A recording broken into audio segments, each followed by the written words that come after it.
மாதா தொலைக்காட்சி அன்பர்களே, இறந்த நம்பிக்கையாளர்களின் ஆன்மாக்கள் இறைவனிலே நித்திய இளைப்பாற்றி அடைய நமது மாதா தொலைக்காட்சியோடு இணைந்து ஒரே குடும்பமாக மன்றாடுவோம்.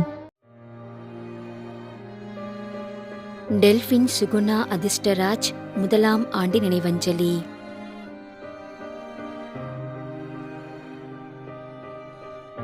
சாமிநாதன் கச்சிராயர் பாண்டிச்சேரி 1ஆம் ஆண்டு நினைவஞ்சலி.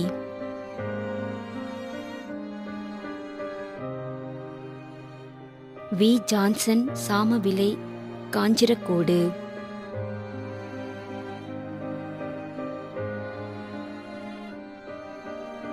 எல் கார்த்திக் 16ஆம் நாள் நினைவஞ்சலி.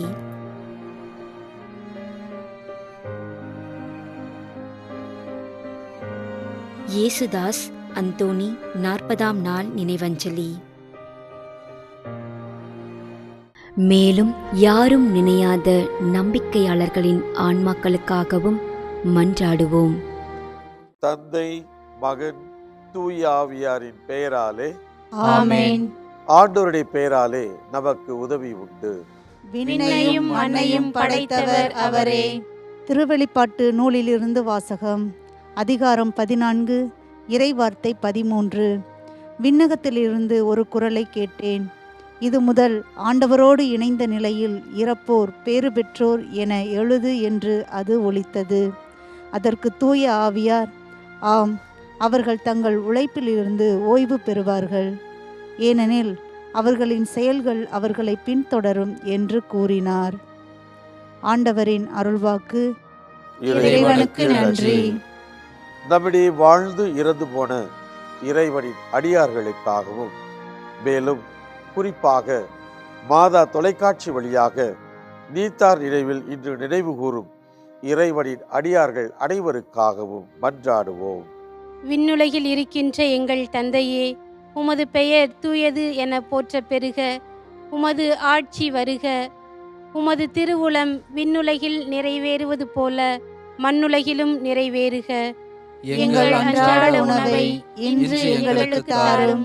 எங்களுக்கு எதிராக குற்றம் செய்வோரை நாங்கள் மன்னிப்பது போல எங்கள் குற்றங்களை மன்னியும். எங்களை சோதனைக்கு உட்படுத்தாதேயும், தீமையிலிருந்து எங்களை விடுவித்தருளும். ஆமென். மன்றாடுவோமாக. இறைவா, இரக்கம் காட்டுவதும் மன்னிப்பு அளிப்பதும் உமது இயல்பு. ஆகையால் உமது திருவடிகளுக்கு வந்துள்ள இன்று நாங்கள் நினைவு கூறும் ஆன்மாக்கள் மீது இரக்கம் கொண்டு அவருடைய குடும்பத்தார் மற்றும் மாதா தொலைக்காட்சி குடும்பம் செலுத்தும் ஜெபங்களை ஏற்று அவரது குற்றங்களையும் அவற்றிற்குரிய தண்டனையையும் மன்னித்து அமைதியையும் முடிவில்லா வாழ்வையும் தந்திடுமாறு எங்கள் ஆண்டவராகிய கிறிஸ்து வழியாக உம்மை மன்றாடுகிறோம். ஆமென். நிலையான இளைப்பாறுதலை ஆண்டவரே இவர்களுக்கு அளித்தருளும். முடிவில்லாத ஒளி இவர்கள் மேல் ஒளிர்வதாக.